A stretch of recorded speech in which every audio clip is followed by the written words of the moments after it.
नमस्कार. मी भुवनेश्वरी अनिल धर्मपुरीवार आणि माझं शाळेतलं नाव भुवनेश्वरी जी एस स्वामी.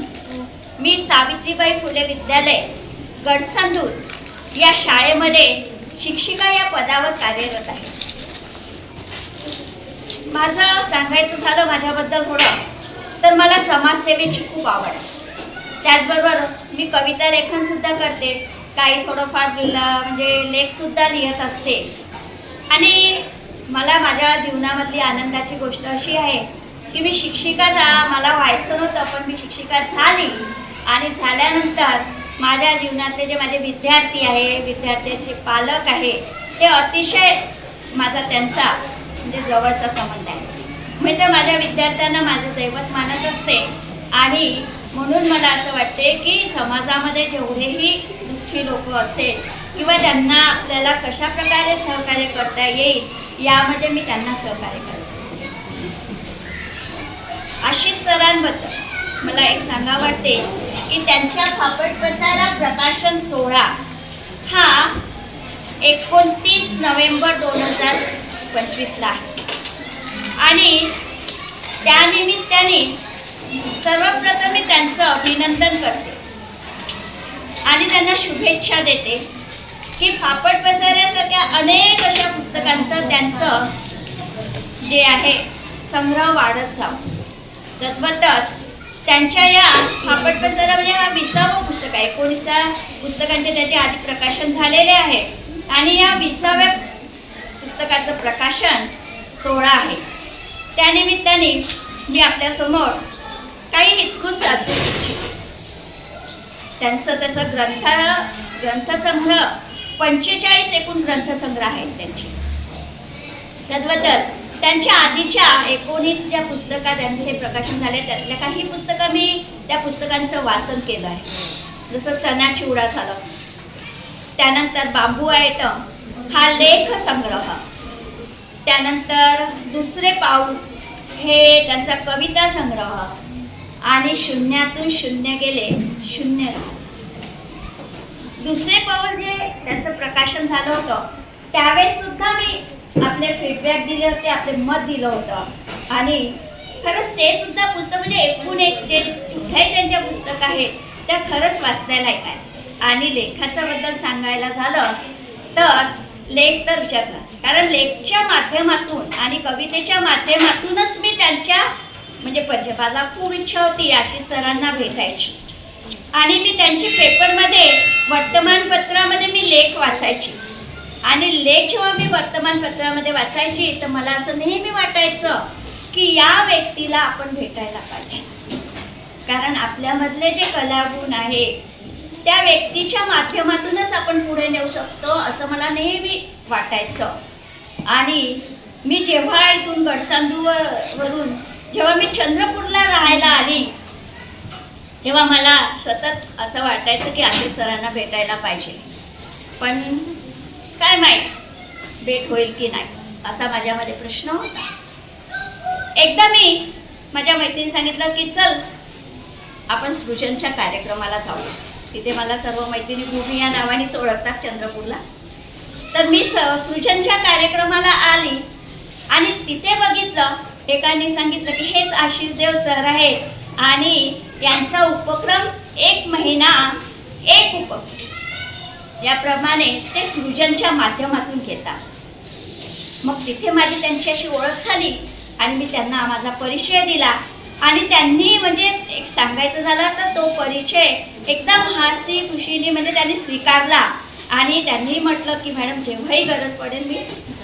हे एक त्यांच्यातलं खूप म्हणजे आवडण्यालायक, सगळ्यांनाच आवडण्यालायक, कारण ते सगळ्यांचेच दाता आहे आवडण्यालायक एक त्यांचं म्हणजे प्रशंसा म्हणून नाही सांगत आहे, पण प्रत्येकाला माहीत आहे की आशिष सर. एक दुसरं झालं तर सृजनच्या माध्यमातून त्या स्त्रिया चूल आणि मूल इथपर्यंतच होत्या. त्या स्त्रियांना त्यांनी व्यासपीठ उपलब्ध करून दिलं. म्हणजे संचलनाचं जे आहे संचलन कसं करायला हवं व्यासपीठावर हे आहे त्यांनी त्या स्त्रियांना शिकवलं. आणि संचलनासाठी ते व्यासपीठावर त्यांनी त्या स्त्रियांना म्हणजे मंच दिला. हे मला खूप आवडते, कारण स्त्रिया म्हटलं तर थोड्या लाजाळू असतात आणि मंचावर एकदम जाणं म्हटलं की थोडं त्यांच्यामध्ये हिंमत असावी लागते आणि ती हिंमत हे आशिष म्हणजे त्या स्त्रियांमध्ये म्हणजे देतात, स्त्रियांना उपलब्ध करून देतात. हे खूप चांगलं वाटतं. तद्वतच एकापेक्षा एक असे सृजनच्या माध्यमातून ते कार्यक्रम घेत असतात आणि तुम्हाला सगळ्यांना म्हणजे मला असं वाटतं मी ज्यांच्यापर्यंत पोहोचणार त्यांना ही माहिती माहीत होणार आणि ज्यांना माहीत होणार आहे माहीत आहे सरांबद्दल त्यांना तर काही सांगावंच नाही, कारण माझ्याहीपेक्षा त्यांच्याकडे सरांबद्दल खूप चांगले अनुभव आहेत. जसं त्यांचं 20 पुस्तकं होत्या, 20 पैकी तर मी जास्त 20 पुस्तकं तर नाही वाचू शकते, परंतु मला फीडबॅकही जास्त पुस्तकावर देता आलं नाही, पण 6-7 पुस्तकं वाचल्या आणि काही पुस्तकं त्यांनी मला स्वतः भेट दिल्या. तद्वतच दुसरं पाऊल जे पुस्तक वाचलं तर त्याचंच मी फीडबॅक दिलं आणि त्यांच्याजवळ त्यांच्या ग्रंथाचं म्हणजे प्रत्येकच पुस्तकाचं म्हणजे प्रकाशन नाही झालं आहे, पण 45 त्यांच्या स्वलिखित हे ग्रंथ त्यांच्याजवळ उपलब्ध आहे. आता लगेच म्हणजे मला एवढं झाल्यानं त्यांचं एक अभिनंदन करावं वाटते, कारण 29 नोव्हेंबर 2025ला फापट पसारा या पुस्तकाचं त्यांचं प्रकाशन सोहळा आहे आणि त्या प्रकाशन सोहळ्याबद्दल आणि त्या फापट पसारा पुस्तकामध्ये जेवढ्या कविता आहेत त्या कवितेचं मी वाचन केलं आणि त्या वाचनाचं मला आपलं मत व्यक्त करायला मिळालं. त्याबद्दल पहिले तर मी आशिष सरांचे धन्यवाद मानते आणि त्यानंतर सरांचं अभिनंदन करते की अशीच त्यांची वाटचाल. फापट पसाराबद्दल सांगायचं झालं तर एकूण 78 कविता त्याच्यामध्ये कवितेचं लेखन आहे. सरांच्या 2 ओळीच्या 4 ओळीच्या 2-4 ओळीच्या म्हणजे 6 अशा 8 ओळींच्या अशा त्याच्यामध्ये कवितेचं लेखन केलेलं आहे त्यांनी. त्या कवितेबद्दल जर सांगायचं झालं तर त्याच्यामध्ये एक कविता आहे ज्याचे त्याचे जग. खरंच अतिशय सुंदर. प्रत्येकाला माहिती आहे की जगामध्ये कसं जगायचं आहे, प्रत्येकाच्या जगण्याची जी कला ती वेगळी असते. तद्वतच त्यानंतरची एक कविता, दुसऱ्या कवितेचं मी नाव घेऊ इच्छिते मृत्यू. मृत्यू हे येणार आहे, पण मृत्यू प्रत्येकाला येणार आहे, तर आपण जगून कसं जायचं आणि मृत्यूला जवळ कसं करायचं. मृत्यू यायच्या आधी आपल्या लोकांच्या मनामध्ये आपण कसं आपलं घर निर्माण करून जावं हे मृत्यू या कवितेत आहे. त्याच नंतर दुःखाचे भांडवल. प्रत्येकाला दुःख आहे आणि त्या दुःखाचे भांडवल लोक कशा प्रकारे व्यक्त करतात. प्रत्येकाचे दुःखाचे भांडवल व्यक्त करायची जी पद्धत आहे ती वेगळी आहे आणि त्या पद्धतीचं वर्णन दुःखाचे भांडवल या कवितेमध्ये त्यांनी केलेलं आहे. आणि सुखदुःख हे कर्माचे फळ असतात हे त्या कवितेमध्ये त्यांनी सांगितलेलं आहे. त्याचबरोबर भावना, दिवस, जखमा. प्रत्येकाला वेगवेगळ्या जखमा आणि त्या जखमा हे आपले व्रण दाग सोडून जातात असं त्यांनी त्या कवितेमध्ये सांगितलेले आहे. त्याचबरोबर अपेक्षाभंग, पुरस्काराचा धंदा. या कवितेबद्दल मला सरांनी मी बघितलं, त्या सरांनी खूप छान वर्णन केलेलं आहे की हा पुरस्काराचा एक प्रकारचा धंदाच झालेला आहे. प्रत्येकाला थोडं काही कार्य केलं की असं वाटतं की त्याला पुरस्कार मिळायला हवा आणि आता तर ही पद्धत आली आहे की ती पुरस्कार जे घेत असतात ते पैशाने म्हणा की आता कसं त्यांना मिळते, जो पुरस्कार प्राप्त करतो त्यालाच माहीत की तो पुरस्कार कसा प्राप्त करतो. हे आजकाल म्हणून त्यांनी कदाचित लिहिलं असावं पुरस्काराचा धंदा. त्यानंतर आहे पुस्तकासारखं. आपलं जीवन जे आहे ते पुस्तकासारखं असावं. प्रत्येकाला वाचता आलं पाहिजे असं आपलं काय असायला पाहिजे, जीवन. म्हणजे पुस्तकं आणि चांगली माणसं वाचल्याशिवाय कळत नाही. हे त्यांनी पुस्तकासारखे या कवितेमध्ये त्यांचं वर्णन आहे. तद्वतच त्यांची अजून एक कविता सांगायचं चांगले आहे. त्यानंतर आहे स्वातंत्र्य आणि त्यानंतर आहे प्रश्न. प्रश्न हा विचारण्याचा हक्क आहे आपल्याला, पण तो प्रश्न समोरच्या व्यक्तीला दुखवणारा नसावा असा प्रश्न विचारला पाहिजे असं त्या प्रश्न या कवितेमध्ये त्यांनी सांगितलेलं आहे. आणि त्यानंतर दिलेलं आहे त्यांनी, कोणी कसेही वागा, कोणी कसेही वागा. त्यानंतर जीवन हे प्रत्येकाचं आहे आणि प्रत्येकाने जीवनामध्ये कसं आहे, प्रत्येकाचं जीवन कसं असते. आणि थोडक्यामध्ये त्यांनी सांगितलं की जीवन जगण्याची कला आहे. डोळे पुसणारे, आपल्या जीवनामध्ये डोळे पुसणारे लोक असतात. सुखात तर सगळे साथ देतात, पण दुःखामध्ये साथ देणारे लोक आपल्या जवळ असायला पाहिजे असं त्या कवितेमधून त्यांनी वर्णन केलेलं आहे. आणि ती कविता खरंच डोळे पुसणारे लोक असायला पाहिजे. त्याशिवाय आपले असावे जीवनात असे लोक की ज्यांनी आपल्याला आपले मन प्रसन्न होणार.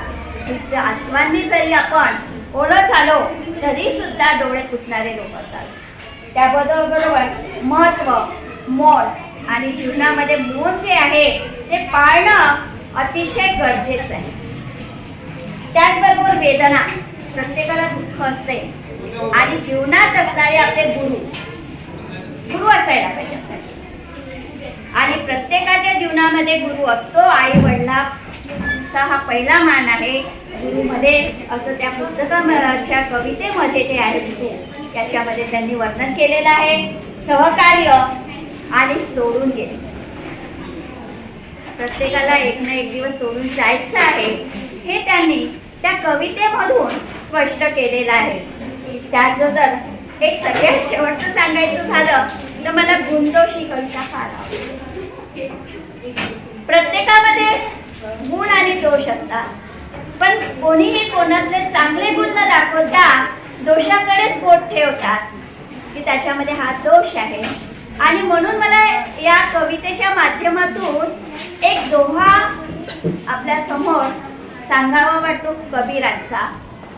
कबीरांचा दोहा आहे, बुरा जो देखन मैं चला, बुरा जो देखन मैं चला, बुरा न मिलिया कोई, जब दिल ढूंढा आपसा, मुझसे बुरा न कोई, कबीरा मुझसे बुरा न कोई. या गुणदोष कवितेच्या मध्ये त्यांनी असं वर्णन केलेलं आहे की खरंच गुण हा दोष आपण लोकांचा दाखवून देतो, गुण नाही दाखवून.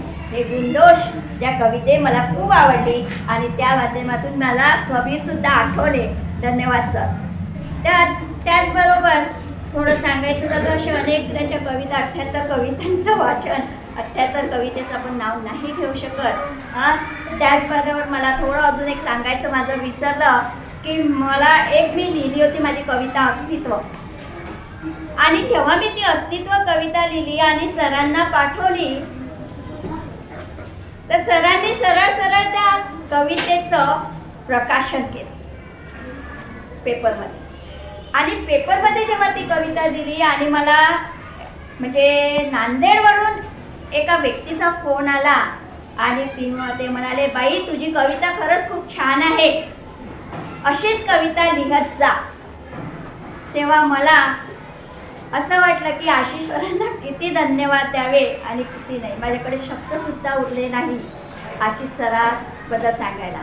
पुन्हा एकदा मी आशिष सर आपल्याला फापट पसाराविषयी, आपलं प्रकाशनाच्या विषयी आपल्याला अभिनंदन करते व आपल्यासाठी मी काही 4 ओळी लिहिलेल्या आहेत त्या बोलू इच्छिते. आयुष्यात काही नसले तरी चालेल, आयुष्यात काही नसले तरी चालेल, फक्त उत्तम सहकारी सोबत असावे, फक्त उत्तम सहकारी सोबत असावे.